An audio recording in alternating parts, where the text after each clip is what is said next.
¿Qué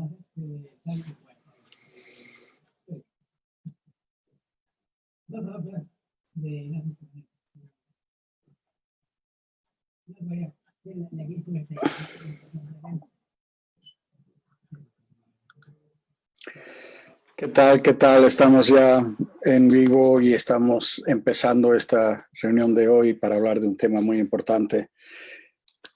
Este es el primer día del mes de junio, es el sexto mes del año. Estamos entrando a la mitad de este año 2020.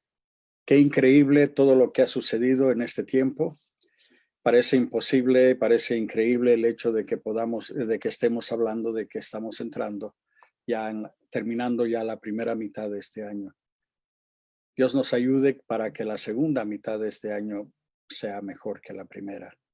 De todas formas, yo pienso que para Chile en especial tenemos todavía algunos meses difíciles.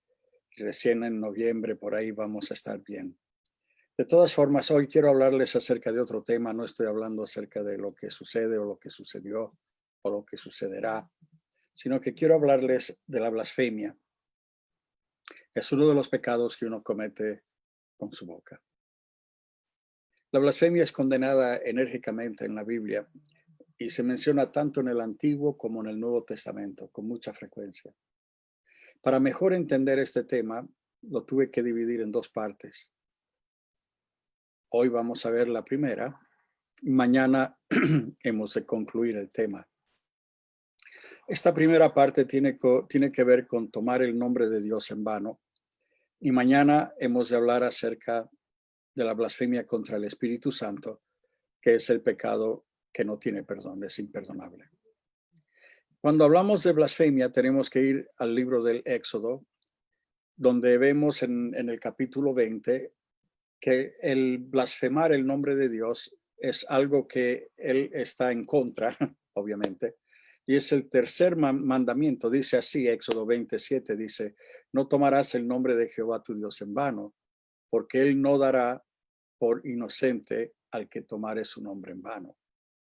Este es un mandamiento que el pueblo de Israel lo tomó muy en serio. Tanto es así que para poder no quebrantarlo, para poder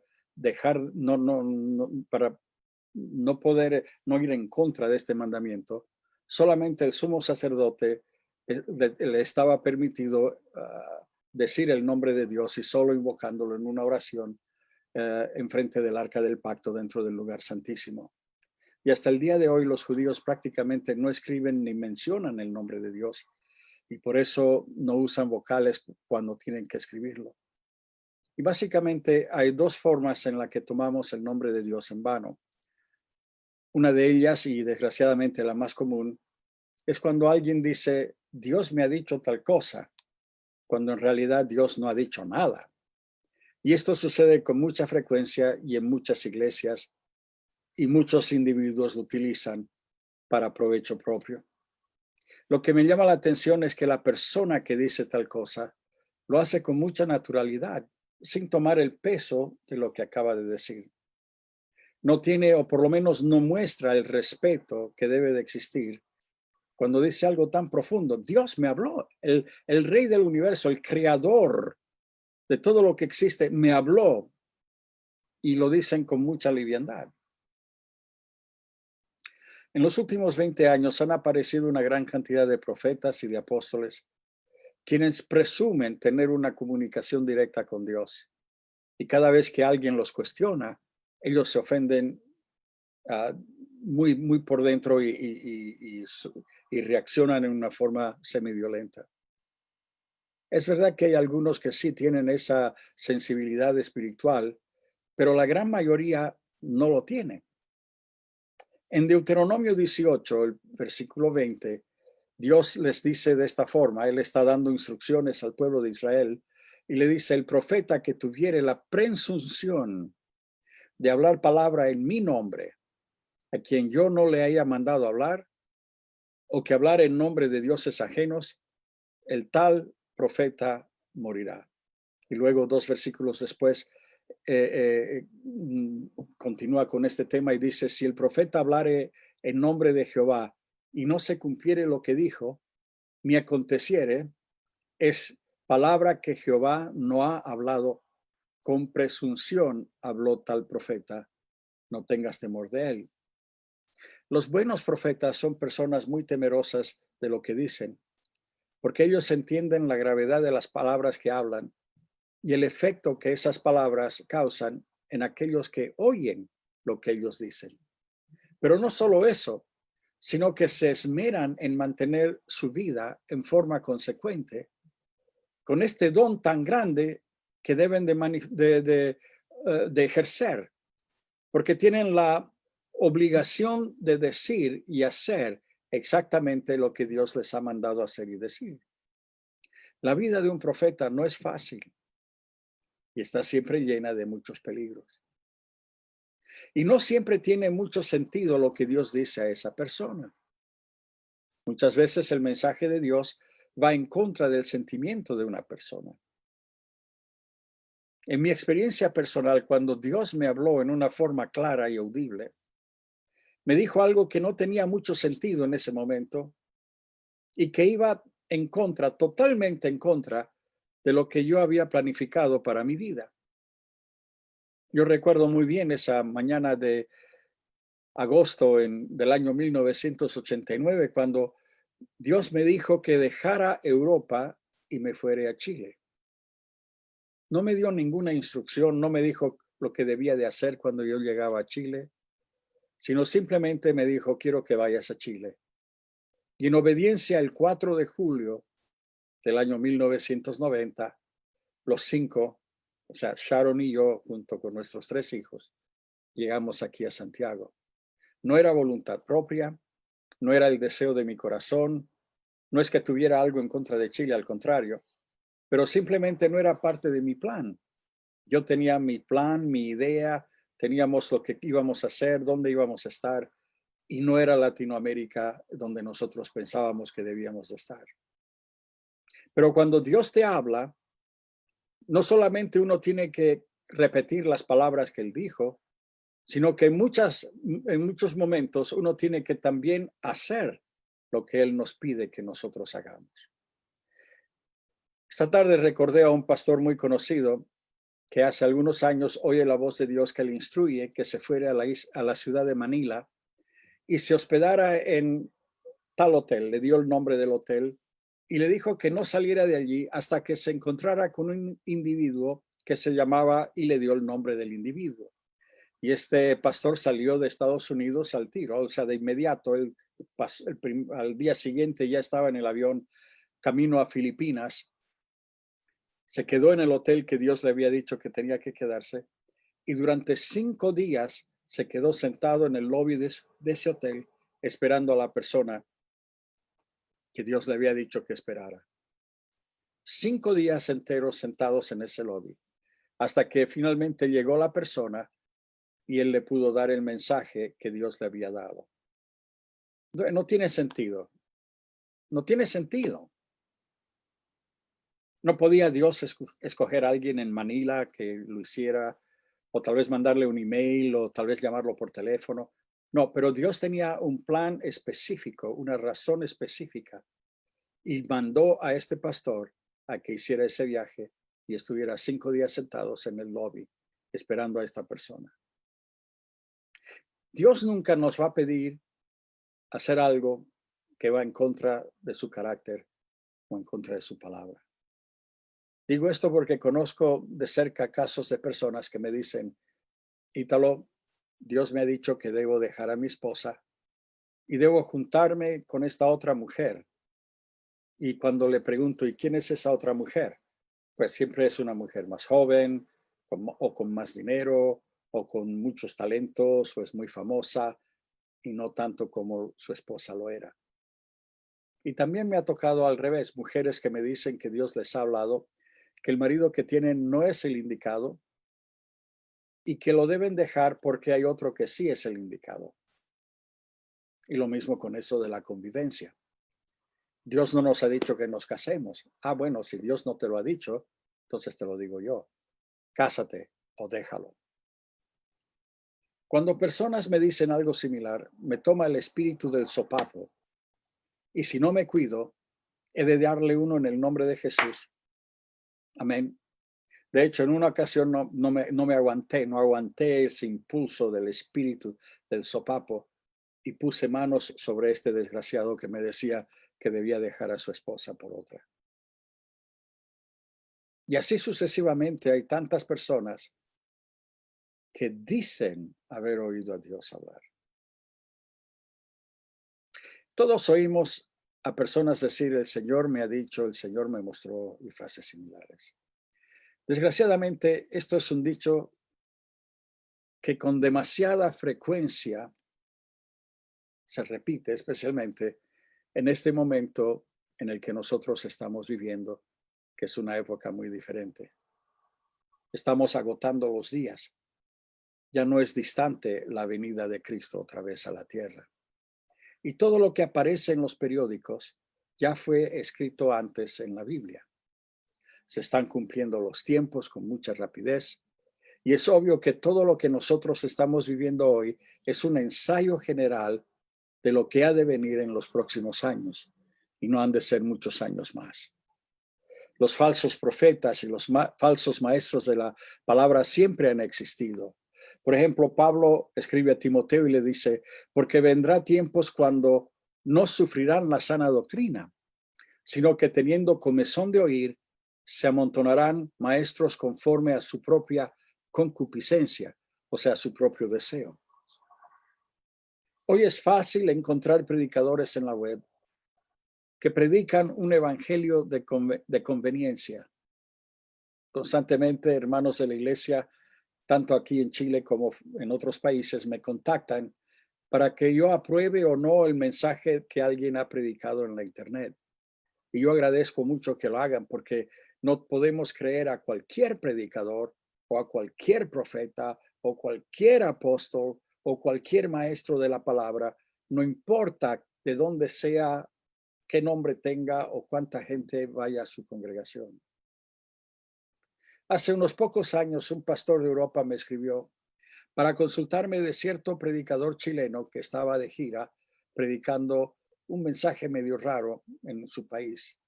Afortunadamente, cuando este pastor se comunicó conmigo, yo le pude decir, sí, conozco personalmente a tal persona y pude aconsejarle de que no lo invitara a su iglesia. Nosotros tomamos el nombre de Dios en vano cuando decimos hablar en su nombre, cuando en realidad Dios no nos ha dicho nada, Él estuvo callado y tal. Esa es la primera forma en la que nosotros cometemos este pecado de la blasfemia, al tomar el nombre del Señor en vano. La segunda forma, de acuerdo al teólogo Wayne Grudem, es ignorar que el tercer mandamiento no solamente se limita al uso del nombre de Dios en vano, sino que incluye a desacreditar la reputación de Dios. No se limita al uso en vano del nombre, sino que hacer algo que va en contra del carácter de Dios, porque el carácter se describe en el nombre. El nombre describe quién es. Y como pueblo de Dios, como hijos de Dios, llevamos su nombre y por consiguiente debemos vivir de acuerdo a nuestro rango y a nuestro linaje. Tal vez usted conoce a alguien o ha leído de alguien o tal vez lo ha visto en una película en la que el padre reprende al hijo y lo echa de casa, o a la hija lo echa de casa por haber manchado el nombre de la familia, por haber traído desprestigio al apellido de la familia. Bueno, sucede lo mismo con el nombre de Dios. Cuando un pastor cae en pecado, desprestigia el nombre de Dios. Cuando un creyente cae en pecado, desprestigia el nombre de Dios. En el libro del profeta Ezequiel, Dios reprende a Israel por haber profanado su santo nombre al no vivir como pueblo de Dios. En el capítulo 20, el versículo 27 les dice, aún en esto me han blasfemado vuestros padres, actuando deslealmente contra mí. Desgraciadamente hoy tenemos el mismo problema. El comportamiento del creyente no difiere en el estilo de vida del incrédulo. Pablo a los romanos le dice, porque el nombre de Dios es blasfemado entre los gentiles por causa de vosotros. Lógico.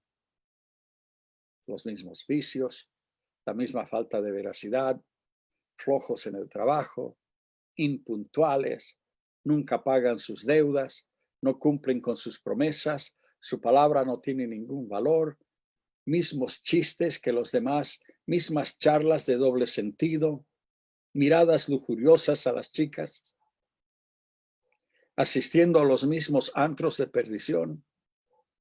No hay una diferencia. Pero al ser parte de la familia de Dios, llevamos su nombre donde quiera que vayamos y queramos o no, somos observados por los de afuera. Nos miran, nos identifican, miran cómo nosotros actuamos, cuál es nuestra vida, cuáles son nuestras palabras, qué es lo que miramos, qué es lo que no miramos, qué nos gusta y qué no nos gusta. Nos miran constantemente y no solamente nos evalúan a nosotros, sino que evalúan a Dios de acuerdo a nuestro comportamiento. En 1 de Timoteo 1:20, Pablo le dice, entre los cuales están Himeneo y Alejandro, a quienes he entregado a Satanás, para que aprendan a no blasfemar.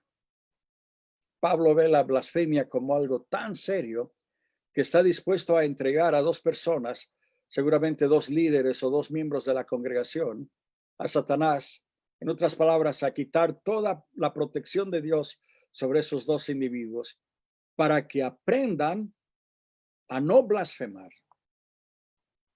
Es por eso que Pablo dice a Tito en el capítulo 2 de esa epístola, lo leemos los versículos 11 y 12, que cómo se ha manifestado la gloria de Dios en nosotros, entonces nosotros debemos renunciar a la impiedad y a los deseos mundanos y debemos de vivir este siglo sobria, justa y piadosamente. A los romanos les dice que hemos sido hechos conforme a la imagen de su Hijo. A los Gálatas Pablo les ordena, andad en el Espíritu y no satisfagáis los deseos de la carne.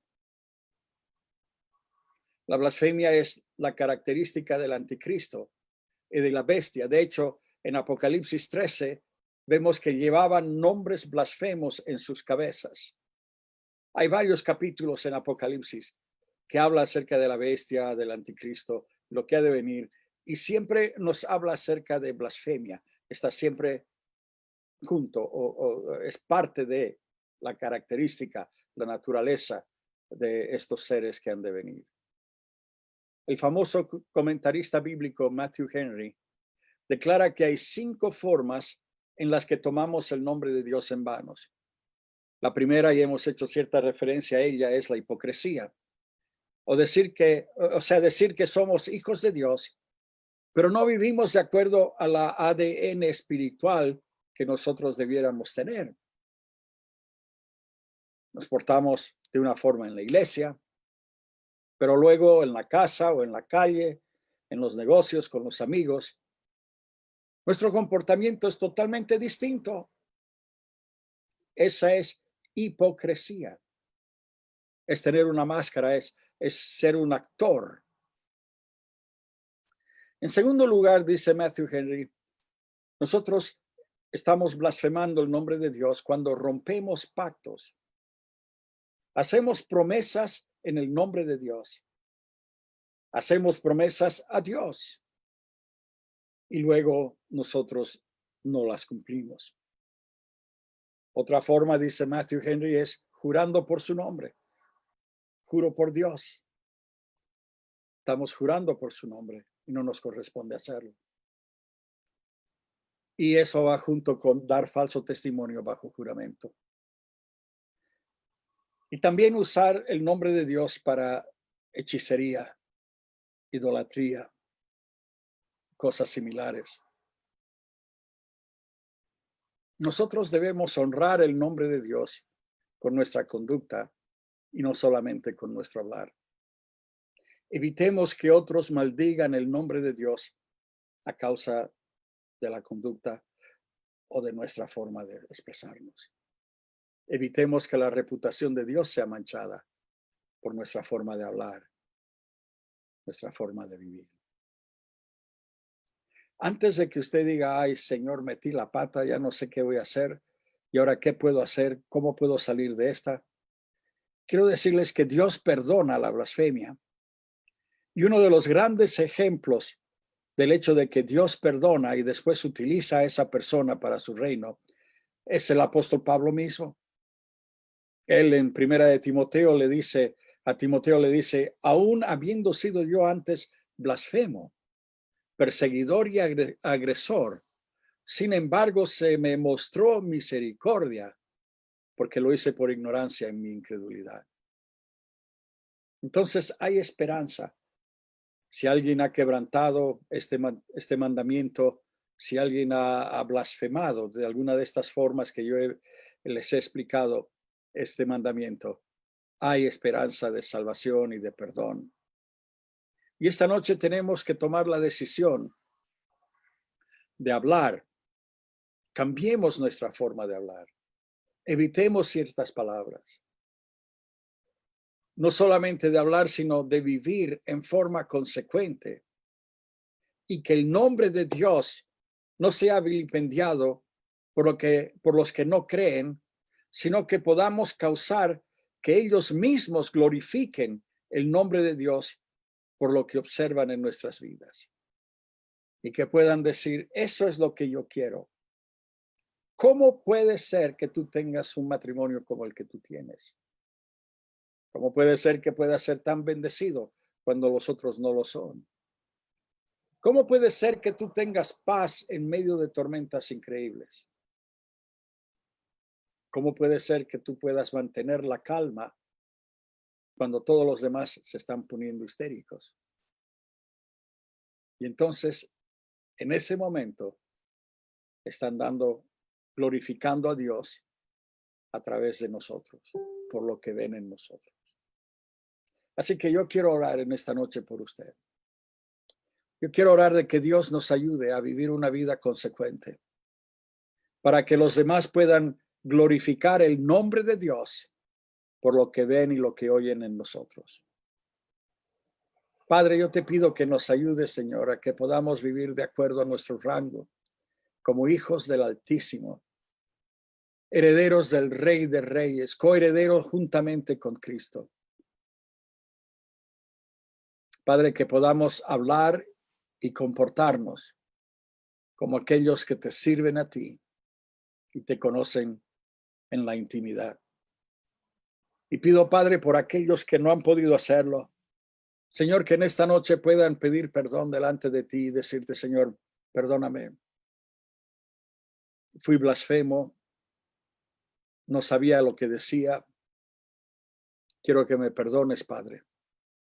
Y yo sé que tú lo has de hacer. Y te bendigo en esta noche, Padre, en el nombre de Jesús.